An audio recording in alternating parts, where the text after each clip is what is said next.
Samantala, kapapasok lamang pong balita, isang guro ng Manila Science High School ang napaulat na naospital dahil sa chemical leak doon. Suspendido na po ang klase sa paaralan para sa paglilinis ng tumagas na kemikal. May ulat on the spot si Cecil Villarosa ng Super Radio DZBB. Cecil? Rafi, Connie, suspendido ang pasok ng mga estudyante sa Manila Science High School dahil sa nangyari na mercury leak kung saan isang teacher ang naospital. Ayon kay Johnny Yu, ang epe ng Manila Disaster Risk Reduction and Management Office, noong pang March 11 nangyari ang mercury spill, pero nito lamang March 21 na ipagbigay alam sa mga otoridad ang insidente. Katunayan, halos 2 linggo na umanong lockdown ang eskwelahan dahil sa mercury spill. Naglilinis umano sa loob ng stock room ng laboratorio ang 2 estudyante at 2 teacher at tumapon ang 4 na vial ng mercury at 3 unknown radioactive materials na nakalagay sa malaking garapon. Ito muna sa mga teacher ang naglinis ng tumapong mercury at meron ding tumulong na isang janitor. Nakasuot naman daw ang mga teacher at estudyante ng personal protective equipment.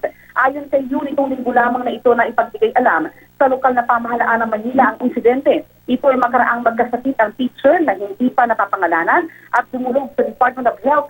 Nagtungo naman ang DOH sa Manila Science High School at nakumpirma na mataas ang reading o dami ng mercury na tumapon sa loob ng laboratorio. Ang reading na nakuha ng DOH ay 3,758 nanogram per cubic meter, samantalang ang borderline o limit sa exposure na kaya ng katawan ng tao ay hanggang 200 nanogram per cubic meter lamang. Ang DOH naman ang dumulog sa local government ng Maynila. At bilang tubo naman, nagpadala ang pamahalaang lokal ng Maynila ng mga tauhan ng Bureau of Fire Protection para matukoy ang dami ng tumapong mercury at makontrol ang mercury spill. Inilagay naman ng PFP ang tumapong mercury sa loob ng selyadong basurahan at hinihintay na lamang ang sinatawan ng DNR para sa proper disposal ng nakamamatay na kemikal.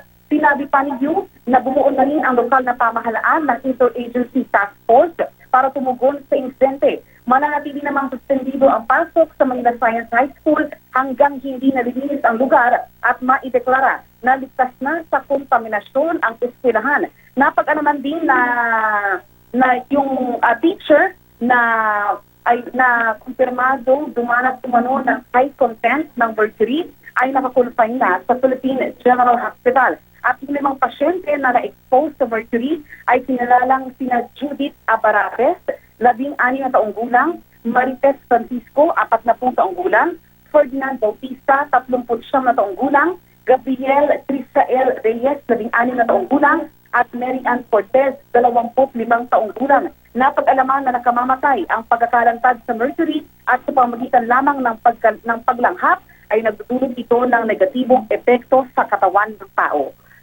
Connie, Rafi? Maraming salamat sa iyong update na yan, Cecil Villarosa ng Super Radio DZBB.